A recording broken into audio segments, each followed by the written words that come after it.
Where is my missing clean underwear? It's strange to imagine that a man with almost total paralysis could win over several beautiful women at the same time. It sounds impossible, but it's based on real events. Mark O'Brien has suffered from polio since he was 6 years old. His body is ruined, but his mind is intact. Because of this, he manages to study, graduate, and become a writer. This achievement does not ease the burden of living almost all the time inside a machine that provides him with an artificial lung, keeping him breathing in metallic silence. He can go out for a maximum of 3 hours, and every minute outside is a risky choice. Mark lives like an old cell phone. If he goes out, it's with 3% battery and a lot of faith. One of those outings is so his nursing assistant can bathe and care for him. She is brusque, impersonal, and sometimes cruel in small gestures that he endures in silence. He doesn't feel strong enough to complain, even though he pays her salary and should have authority. The discomfort builds up and eats away at him inside. At church during confession, Mark tells Father Brendan that he wants to fire her. He explains that he feels disrespected in his own home. The priest listens to him and does not judge him. He advises him that if he feels uncomfortable, he should let her go. Mark nods and breathes easier with that blessing. He leaves there with a clear plan and a new sense of resolve in his chest. The next day, Mark fires her. Then he posts an ad looking for an afternoon assistant. With the help of his night assistant, the notice reaches the bulletin boards of a university. A girl named Amanda becomes interested and comes to his house. Mark lights up when he sees her and gives her the job immediately, convinced that something changes from that moment on. Amanda treats him with care and sweetness, causing a new, direct, and powerful desire to awaken in Mark, one he had never felt before. Fantasies begin to circle around him and linger. One afternoon, he confesses to her that he loves her. He insists and says he wants to get married, hoping for a miracle. Amanda smiles tenderly, but she leaves, and her departure leaves a void that feels all too real. Over time, Mark hires another assistant named Vera. One day, his boss at the newspaper asks him for a series of articles about sexuality and disability. Mark accepts without a choice and arranges visits with Vera to the homes of people with different disabilities who have active sex lives. After 3 interviews, he is surprised to see that out there are people who allow themselves to feel. This discovery opens a door for him that he isn't sure he can cross. He begins to research the subject seriously. He talks to Father Brendan about sexual therapy for people with disabilities and asks if he approves of it. He says that a therapist told him about sexual surrogates who sleep with people with disabilities to help them explore their own bodies. The priest questions the difference between that and a prostitute and asks him why, at 38 years old, this has become urgent for him. Mark replies that he thinks he is going to die soon and wants to experience pleasure. Using the universal card, I could die tomorrow. The priest, faced with such a difficult life, decides to approve the idea and trusts that God will make an exception. Mark asks the therapist for the services of an assistant. A woman named Cheryl gets in touch to arrange the first session. The agreed day arrives and Mark trembles with anxiety. He fears that she won't show up, that it will all end up as an empty promise. However, Cheryl arrives on time and enters confidently. She introduces herself, greets him, and clarifies that she is not a woman of the night. Her goal is not to accumulate clients, but to help men with disabilities explore their sexuality before having a formal partner. She explains to him that there will be 6 sessions, each with a specific focus, and that when they finish, they will not sleep together again, which sets clear boundaries that create tension in the room. Without beating around the bush, Cheryl asks if he wants them to undress. Mark nods. She carefully undresses him, undresses herself, and lies down next to him. She senses that his body feels, so she strokes his hair and chest. He can't handle the intensity and has an immediate happy ending. The session focuses on caresses to stimulate the senses and lasts 2 hours. Cheryl schedules the next appointment and leaves, leaving Mark with short breaths and his desire ignited.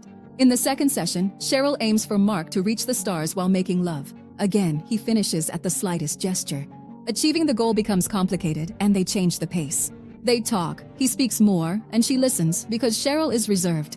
From that conversation, she understands that due to his religious and family upbringing, Mark doesn't feel deserving of pleasure. In the third session, they meet at a hotel.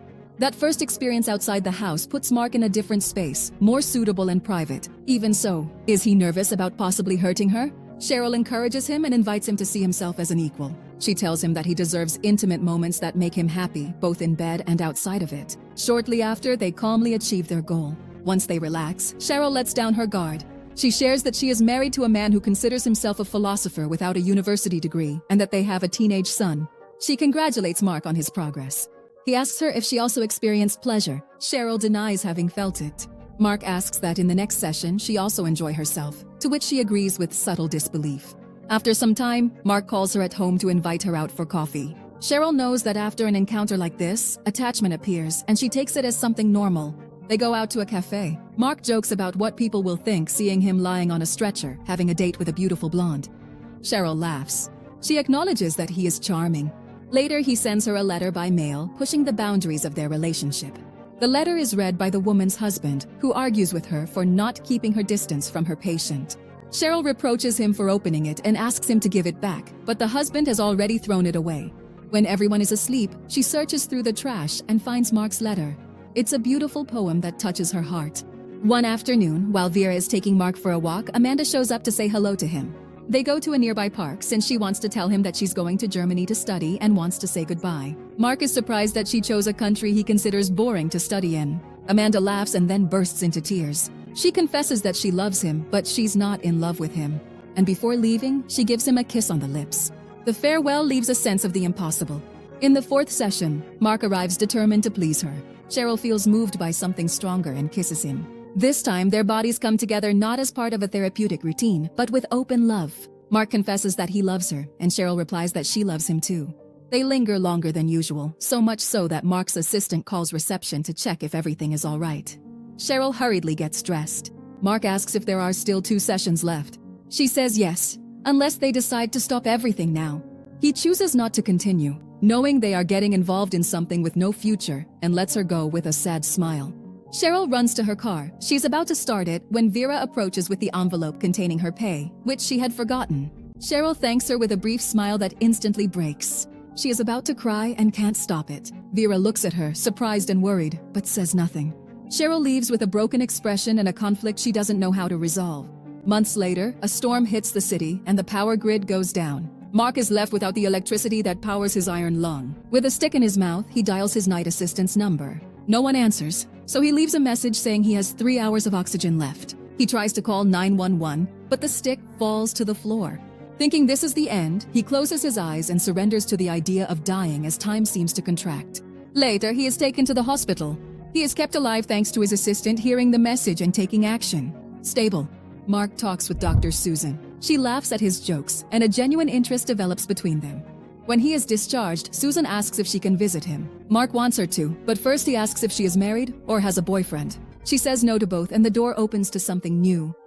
Mark and Susan build a beautiful relationship over 5 years. It is only interrupted by Mark's inevitable death at 49. For him, Susan is his great love. At the funeral, family, friends, and loved ones gather. Father Brendan offers heartfelt words in his honor.